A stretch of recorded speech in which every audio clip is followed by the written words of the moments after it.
বন্ধুরা, আমি প্রতিদিনই মিঠিজোড়া গল্পের পাশাপাশি আমি আমার ডেইলি লাইফস্টাইল ব্লগ শেয়ার করি। আজ আমি তোমাদের সামনে নিয়ে এসেছি সম্পূর্ণ আলাদা ধরনের ভিডিও।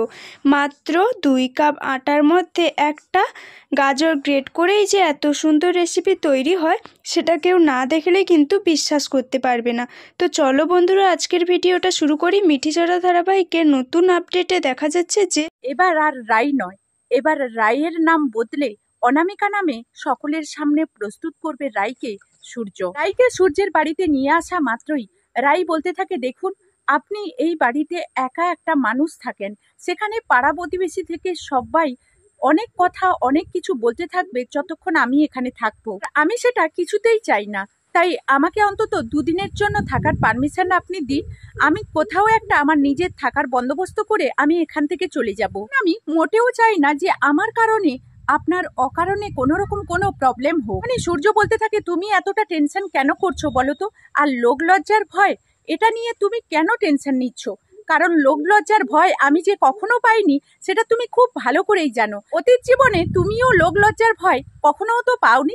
এই কথা শুনে রাই চমকে উঠে আর বলতে থাকে, আচ্ছা আপনি বলুন তো, আপনি কি আমার অতীত জীবন থেকে শুরু করে এখনো পর্যন্ত আপনি কি আমার কোনো চেনা মানুষ? জানি না, আমার মনে হচ্ছে আপনি হয়তো আমাকে আগে ভাগেই খুব চেনেন, না হলে আমার সম্বন্ধে এত কিছু আপনি কি করে জানেন বলুন তো? সূর্য বলতে থাকে, দেখো তোমার সম্বন্ধে আমি এতটা ভালো জানতে পেরেছি শুধু এই কারণেই, যখন আমি পুলিশের কাছে তোমার সম্বন্ধে ডিটেল আনতে গিয়েছিলাম তখনই পুলিশ আমাকে সব কথা বললো। মানে রাই বলতে থাকে, আচ্ছা আপনি যদি আমাকে এতটাই চেনেন, আমার নামটা কি সেটা আপনি বলুন তো?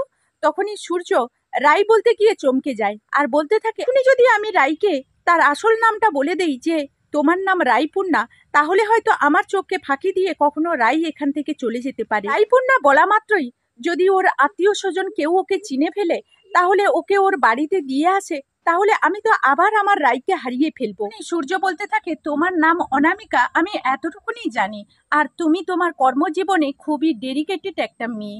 আমি তোমাকে চিনি সেইখান থেকে, তোমার কর্মজীবন থেকে। তাই তুমি হয়তো আমাকে ভুলে গেছো, অ্যাক্সিডেন্টের জন্য তোমার হয়তো কিছু সমস্যা হচ্ছে, কিন্তু পরে তুমি আমাকে হয়তো চিনতে পারবে। তুমি দেখবে তোমার কর্মজীবনে যখন তুমি আমাকে দেখবে আর তুমি তোমার কাজগুলো শুরু করবে, একটু একটু করে তোমার সবকিছু মনে পড়ে যাবে। সূর্য মনে মনে বলতে থাকে, রাই আমি কখনোই চাই না যে তোমার সেই অতীত জীবনের এত তিক্ততা তোমার মনে পড়ুক। তোমার যদি অতীত জীবনের কথা কিছু মনে আসে তাহলে তো তুমি আমাকে ছেড়ে চলে যাবে। যতদূর আমি জানি যে তোমার সম্বন্ধে, তোমার তো অনিত দাদা ভাইয়ের সঙ্গে ডিভোর্স হয়ে গেছে, সেই সুবাদে আমার তো একটা সুযোগ আছে তোমার জীবনে নতুন করে আমার একটা জায়গা করে নেওয়ার, আর সেই সুযোগটা তুমি একবার আমাকে দিলেই হয়। আমার যে বিয়ে হয়েছিল আর নীলুর সঙ্গে ডিভোর্স হয়ে গেছে সেটা তোমার কাছ থেকে গোপন করে যেতে হবে। অন্যদিকে রাই বলতে থাকে, আচ্ছা আপনি বলুন তো, আপনি তো একা একটা মানুষ, বিয়ে করে নিজের জীবনটা সেটেল করতে কেন চাননি? আর এই একাকৃত জীবন কতদিন বা ভালো লাগে?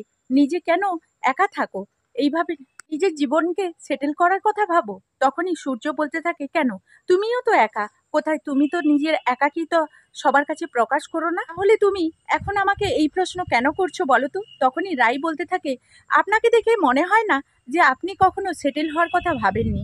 তখনই সূর্য বলতে থাকে, আমি তো সেটেল হয়েছিলাম তোমার নিজের ছোট বোনের সঙ্গে, কিন্তু তার সঙ্গে আমি সাকসেসফুল জীবন শুরু করতে পারিনি, তাই এবার তোমার সঙ্গে শুরু করব। বন্ধুরা, এই ছিল মিঠিজোড়া ধারাবাহিকের নতুন আপডেট। তো বন্ধুরা, আজকের আমি আবারও তোমাদের সামনে হাজির হয়ে গেছি নতুন এক টিফিন রেসিপি নিয়ে। তো সকাল সন্ধে কিংবা অফিস স্কুলে টিফিনে তোমরা কিন্তু এই রেসিপিটা দিতে পারো।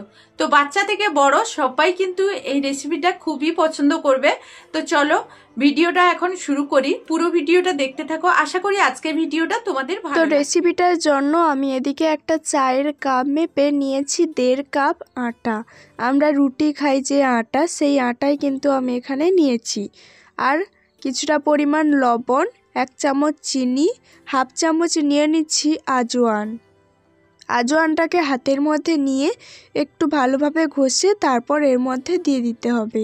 এখন এই সব শুকনো উপকরণগুলোকে প্রথমে হাত দিয়ে ভালোভাবে মেখে নিতে হবে, তারপর অল্প অল্প জল দিয়ে একটা ডো বানিয়ে নিতে হবে। আমরা যেরকম রুটি লুচির ক্ষেত্রে ডো বানাই সেই রকমই একটা ডো আমি এদিকে বানিয়ে নিয়েছি। কতটা সফট দেখো, দেখেই বুঝতে পারছো। খুব ভালোভাবে মেখে মেখে এই ডোটা বানিয়েছি। রেস্টে রাখবো, তার জন্য হাফ চামচ সাদা তেল ওপর থেকে দিয়ে আবারও এটা মাখিয়ে নিচ্ছি। তাহলে সাদা তেল দিলে কি হয়, ওপর থেকে এটা ড্রাই হয়ে যায় না। তেলটা দেওয়ার পর একটু খুব ভালোভাবে এখন মেখে নিয়েছি, আর একটা ঢাকনা দিয়ে এটাকে কিছুক্ষণ রেস্টে রাখবো।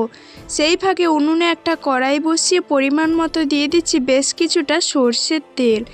তেলটা গরম হয়ে গেলে এখানে হাফ চামচ দিয়ে দিচ্ছি গোটা জিরে আর 1 চামচ আদা। গ্রেট করে রাখা আদা দিয়ে দিলাম। আদা জিরেটাকে একটু ভেজে 1 চামচ কাঁচা লঙ্কা কুচি দিয়ে দিলাম। তোমরা তোমাদের পরিমাণ মতো এখানে কাঁচা লঙ্কা দেবে। আর নিয়েছি 3টে মিডিয়াম সাইজের গ্রেট করে রাখা গাজর। গাজরটা দিয়ে একটু নাড়াচাড়া করে এরপর এর মধ্যে দিয়ে দিচ্ছি স্বাদ মতো লবণ। লবণটা দিয়ে খুব ভালোভাবে একটু নাড়াচাড়া করে নিচ্ছি। তোমরা তোমাদের পরিমাণ মতো এখানে লবণটা অবশ্যই দেবে। হাফ চামচ মতো হলুদ গুঁড়ো দিয়ে একটু নাড়াচাড়া করে এখন এটাকে ঢাকনা দিয়ে দিলাম। কিছুক্ষণ বাদে ফিরে এসেছি। স্বাদের ব্যালেন্সটা ঠিক রাখার জন্য বেশ কিছুটা পরিমাণ চিনি অ্যাড করে দিলাম। চিনি দিয়ে নাড়াচাড়া করে আবারও ঢাকনা দিয়ে কিছুক্ষণ বাদে আবারও ঢাকনাটা খুলে নিলাম। তো এখন আবারও ঢাকনাটা খুলে নাড়াচাড়া করে নিচ্ছি।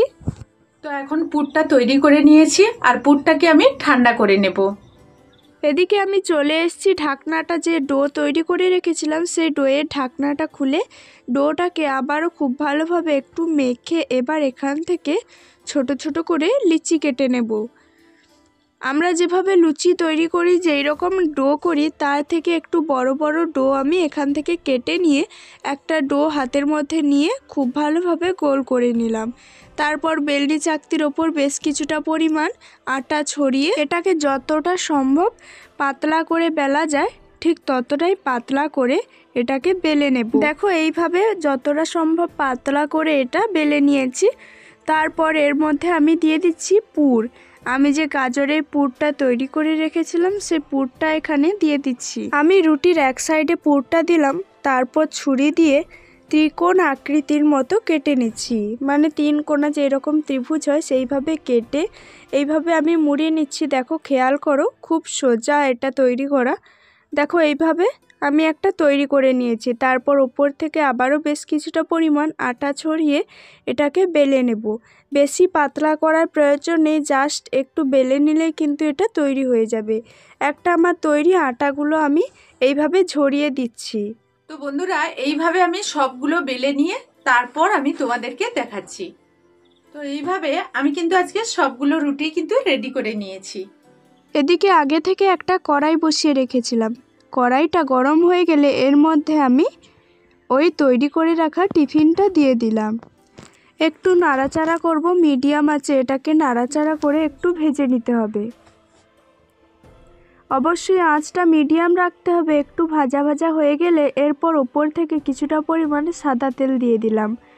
তেলটা দিয়ে আবারও এপিট ওপিট উল্টে পাল্টে এটাকে একটু ভেজে নেব। আঁচটা এই সময় অবশ্যই মিডিয়াম টু লো করে ভেজে নিতে হবে। আমার একটা রুটি ভাজা হয়ে গিয়েছে, আবারও একটা ভেজে তোমাদের দেখাচ্ছি। ওপর থেকে আবারও বেশ কিছুটা তেল দিয়ে দিলাম। আর দেখো প্রত্যেকটা টিফিনই কীভাবে ফুলকো ফুলকো হচ্ছে, ফুলে আগে তো আমার ডাবল হয়ে যাচ্ছে। আর এইভাবে তেল দিয়ে খুব ভালোভাবে এই টিফিনগুলোকে ভেজে নিচ্ছি। এইভাবে সবগুলো টিফিনই আমি ভেজে নেব। এখন দেখো একটা টিফিন আমার তৈরি হয়ে গেছে, আর এইভাবে আমি সবগুলো টিফিনই ভেজে নিয়েছি। একটা পাত্রে এখন সার্ভ করে দিচ্ছি। তো বন্ধুরা, তোমরা যদি আমার এই ভিডিওটা ফেসবুক পেজ থেকে দেখো, অবশ্যই পুতুল ফ্যামিলির পেজটাকে ফলো করে লাইক কমেন্ট করে পাশে থাকবে। আর ইউটিউব থেকে দেখলে অনুরোধ থাকলো এইভাবে সাপোর্ট করে এইভাবে এগিয়ে নিয়ে যাওয়ার জন্য। তো একটু তোমাদের রুটিটা কেটে দেখাচ্ছি। ভেতরটা একদমই পুড়ে ভরা আর বাইরেটা খেতে ভীষণই সুন্দর। তো বন্ধুরা, আজকের ভিডিওটা এই পর্যন্ত, বিদায় নিচ্ছি।